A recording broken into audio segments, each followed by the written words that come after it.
7 o'clock, 8 o'clock, 9, 10, 11 o'clock, 12 o'clock. Gonna what? Around the clock. 3 years ago on St. Albans Queen, I was looking at Yes, sir. Go, creator, go. What's going on, everybody? It's your boy, Willie Epting Jr.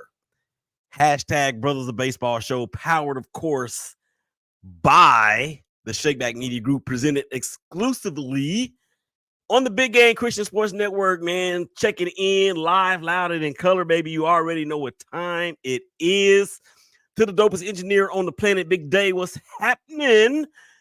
Baseball fans all over the planet.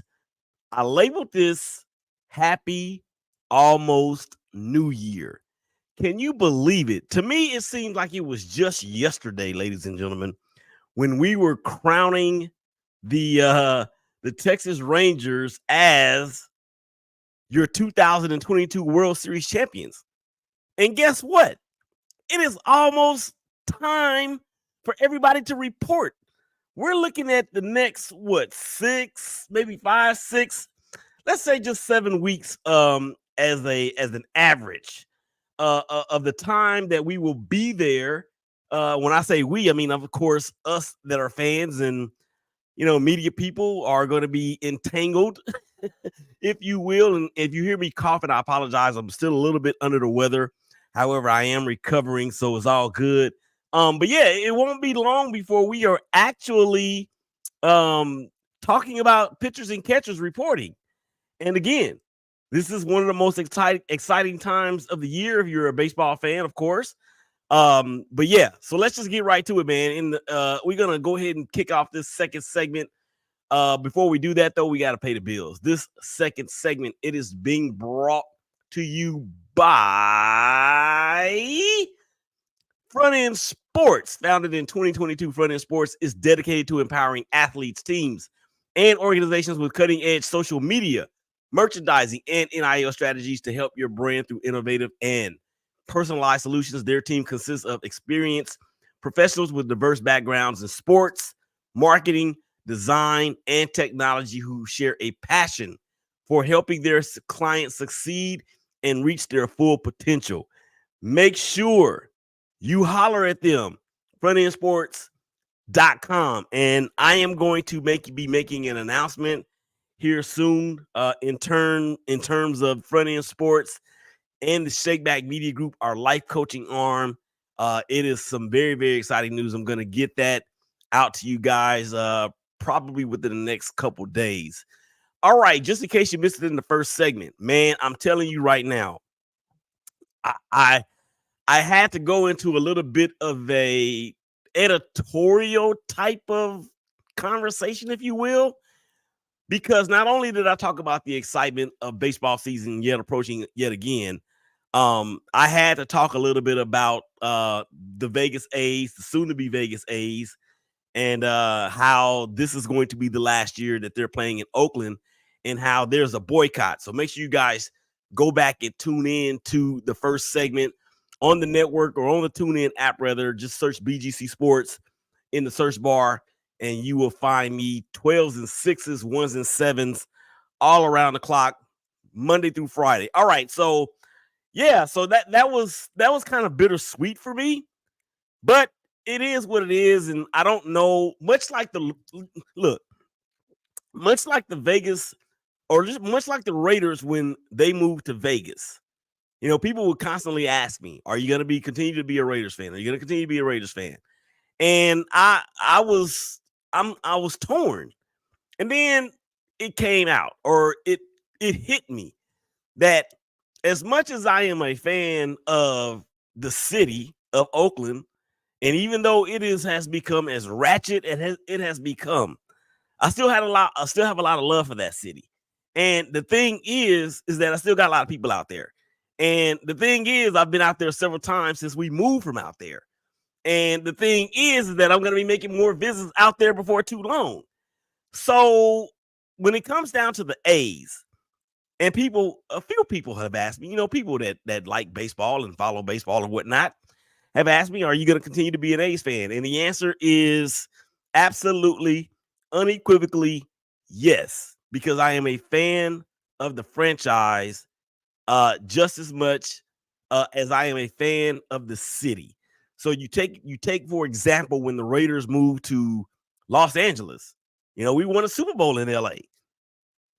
So I was still a fan, of course. And then when they moved from LA back to Oakland, then to me it was like full circle. But yeah, for the A's, I will continue to be a fan. And I'm telling you, even though the season is going to be bleak in terms of expectations from a win total, I'm still going to be a fan of that team until we get to Vegas and things start to turn around a little bit, where we can start experiencing our winning ways like we once did. Okay.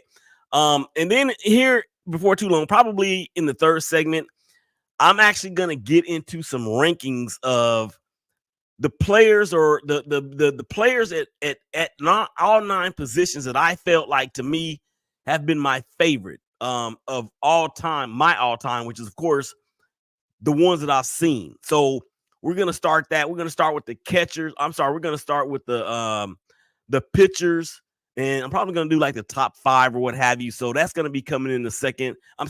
Maybe here in the second segment, but more than likely in the third segment, because in the second segment, this is what I want to get to. And oh, by the way, thank you guys out there for checking us out on Facebook, my personal page, through the SBMG Facebook page, through the page for the BGC Sports Network, my LinkedIn page, my YouTube page, of course, Instagram TV. I see you guys out there watching. What's up, Herb and Raj? Raj chiming in, Roll Tide. This is not a football show, but okay. If you follow baseball, if you follow Roll Tide baseball, it's all good. But it's all good anyway, man. You know I ain't got nothing but love for you. But so yeah, thank you guys out there for checking us out on on Instagram TV, as well as Twitter. Not just for the ShakeBack Media Group, but we are streaming through the Herb and Raj podcast Twitter feed. You can hear their show every Tuesday. It is at 7:00 Central Standard Time. Those boys are funny.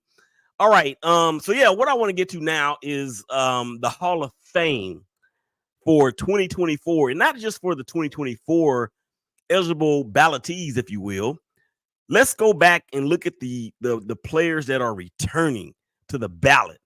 And I know that this is a hot topic for a lot of people because of some of the players that are involved, or some of the players that are listed, and some of the players that are still eligible.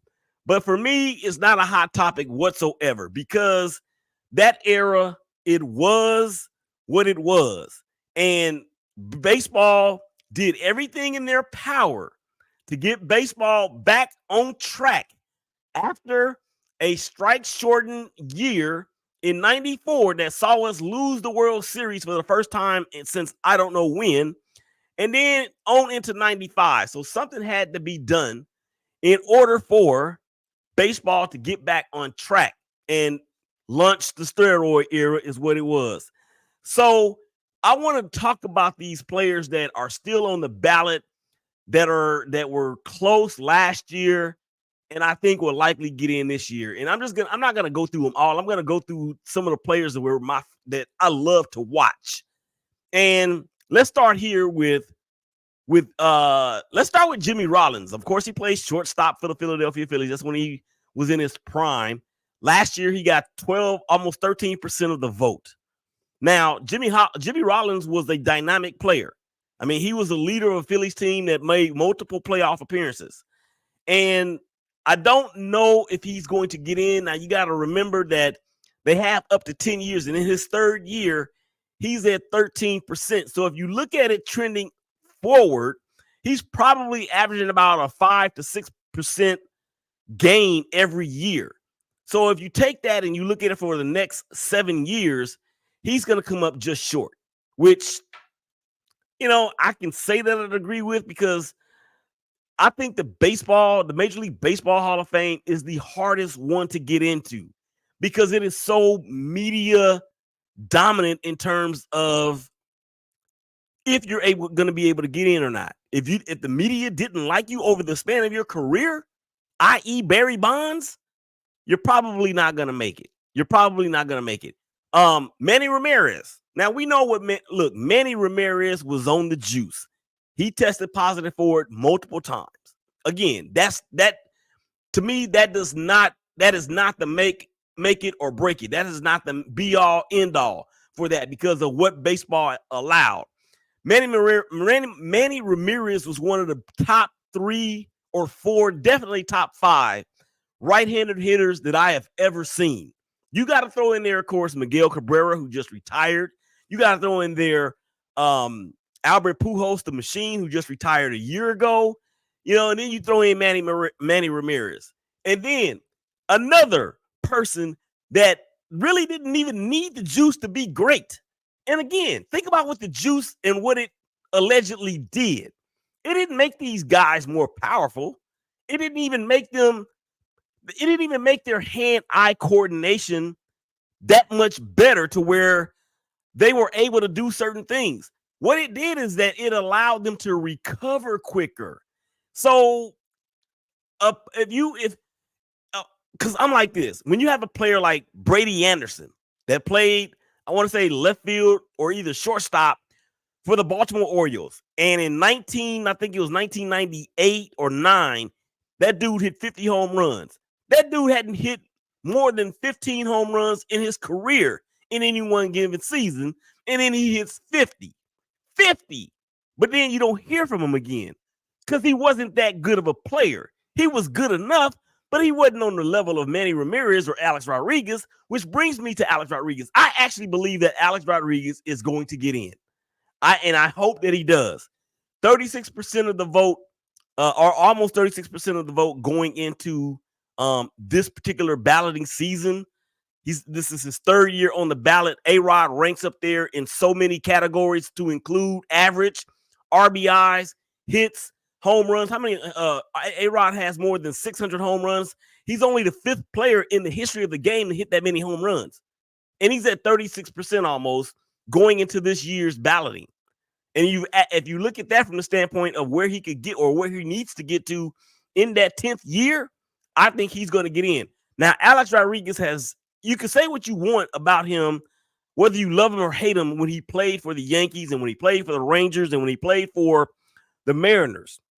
But you cannot deny that dude's talent. Again, Barry Bonds, there's only a few, I shouldn't say a few, but there's more than a handful of players, in my opinion, that didn't need that stuff to be great. And Alex was one of them. And he actually, in my opinion, has done so much. He has done so much for his image as an analyst on ESPN and on Fox. And I think that has actually helped him with his balloting. Okay, these next two I'm going to get to, or actually this next one I'm going to get to, he's not going to get in. And I don't understand why. Gary Sheffield, that dude had probably the quickest swing I've ever seen. I mean, his bat speed was so electric. In his 10th year, this is the last year for him. He's only at 55%, over 400 and some odd home runs, well over 1,000 RBIs. He's got a couple of World Series championships. He has been linked to the stuff, but never really actually tested positive for the stuff. So now and then, of course, he wasn't really well liked by the media either. And I remember having a conversation with Josh Jacobs. Not Josh Jacobs. Man, what is Josh's last name? Josh Jacobs. I had him on the show a while back, and he told me then that he emulated Gary Sheffield when Sheffield played for the Dodgers. Josh is from Southern California, so he was obviously a Dodgers fan, and he loved Gary Sheffield. And he talked about how he wanted to emulate Gary Sheffield's stance. And his dad told him the same thing that my dad told me. Son, you're not strong enough to be able to wiggle the bat like that. You're not strong enough. Your bat speed's not good enough. But what I'm saying is that he was one of those kind of cats where you wanted to emulate a lot of the things that he did on the baseball diamond.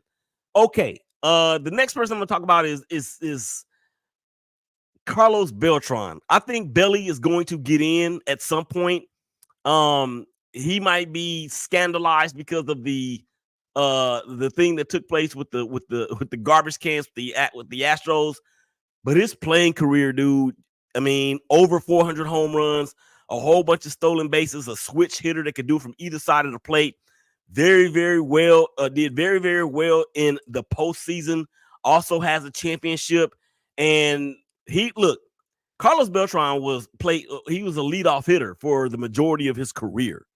And he was one of those rare air elements of speed and power at the very top of the lineup. So I believe he will get in as well. It's just a matter of him continuing, because again, 46.5%. This is the second year he's on the ballot. He's going to get in at some point. And then you have Todd Helton. Todd Helton played for the Colorado Rockies, and it doesn't matter to me where you play. The media and anybody else for that matter should not ever punish a player for playing where he played. It's not his fault that Denver is 5,300 feet above sea level. He did what you're supposed to do. He took advantage of the area where he was. So my thing is, why did it take Todd Helton so long? And I've heard the reports. I've heard people say, well, the fact that he played in Coors Field kind of goes against him. I mean, that is ridiculous. It's ridiculous. I mean, okay, Wrigley Field, Hitters Park, Bronx, Yankee Stadium, the old one, Hitters Park, Atlanta, the first stadium, not the second one or the third one, but the first one, Hitters Park. So I didn't hear anybody talking about Andrew Jones in that, the center fielder, the great center fielder from the Braves. He had a great career, and he's going to get in at some point as well. But for me, Todd Helton, he is like the answer to almost every trivia question that's related to hitting out there. And that dude, man, could straight up rake. And the fact that they had so many boppers in that lineup, to include him and Andres Galarraga and Larry Walker and Vinny Castilla and Dante Bichette. Yes, that Dante Bichette, who was the father of one Bo Bichette, the shortstop for the Toronto Blue Jays. They had all those boppers in that lineup. But just the same as they were the home team, and those hitters that played for the Rockies were able to bash and mash in Coors Field, well, you had the likes of the other teams that featured people like Mark McGwire and Jose Canseco and others. Manny Ramirez, all those guys I've already mentioned, they played there too. And I don't think, in my recollection, that Todd Helton has ever been linked to the stuff. So for me, I'm really rooting for him. I'm rooting for all these guys that are borderline. And it's a shame that Gary Sheffield is not going to get in on the BBWAA ballot, but it is what it is. With that point, he had a great career, and he's got his championships. He's got his money. I'm not even sure how he even feels about being in the Hall of Fame, because he may know just how political it is in terms of, if you're not liked by the media, guess what? They're probably not going to vote you in. So that's that. All right. That is going to do it for the second segment of this brand new edition of the Hashtag Brothers of Baseball show. Come on back on the other side, man. We're going to get into some more of this Hall of Fame talk. And then I'm going to talk about those pictures, man, that I love from years of old. Willie Epting Jr., Hashtag Brothers of Baseball show. Big Game Christian Sports Network. Man, y'all come on back and holler at us.